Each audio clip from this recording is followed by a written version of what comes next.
প্রিয় বন্ধুরা, অনেক দিন পর বন্ধুরা সবাই মিলে পিকনিক খাওয়ার আয়োজন করেছি। আর সঙ্গে আছে সব দেশি হাঁস।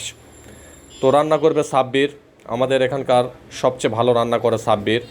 তো সাব্বির কড়াইতে পেঁয়াজ টিয়াজ মশলা টশলা দিয়ে রেডি করতেছে, হাঁসের মাংস রান্না করবে।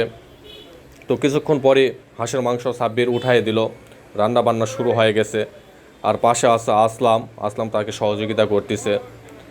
তো সাব্বিরের রান্না মানেই খুব ভালো রান্না করে, সে খুব মাখা করে রান্না করে। রান্না শেষ, আমরা ছাদের উপর উঠাই নিয়ে গেলাম। পিকনিক খাচ্ছি মৃদু ভাইয়ের বাড়িতে। তো ছাদের উপর নিয়ে গিয়ে সাব্বির ওয়ান টাইমে বাটি করতেছে। হাঁসের মাংস সেই মাখা করে রান্না করছে, দেখেই তো লোভ হচ্ছে। এদিকে সাব্বির বাটি করতেছে, অন্যদিকে আমরা ভাত নিয়ে বসে গেছি। আরও কয়েকজন আসবে, অপেক্ষা করতেছি। এদিকে কালু সাব্বিরকে সহযোগিতা করতেছে যাতে সব ব্যাটি ভালো হয়। ব্যাটি করা শেষে সবার পাতের সামনে ব্যাটি দেওয়া হলো।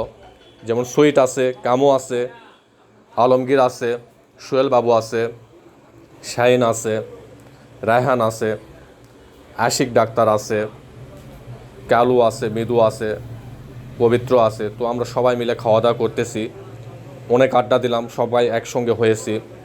আর রান্নাটা হয়ে গেছে সেই অস্থির রান্না হয়েছে, তৃপ্তি সহকারে খেলাম, খুব ভালো হয়েছে। ভিডিওটা ভালো লাগলে শেয়ার করবেন অবশ্যই। ধন্যবাদ সবাইকে।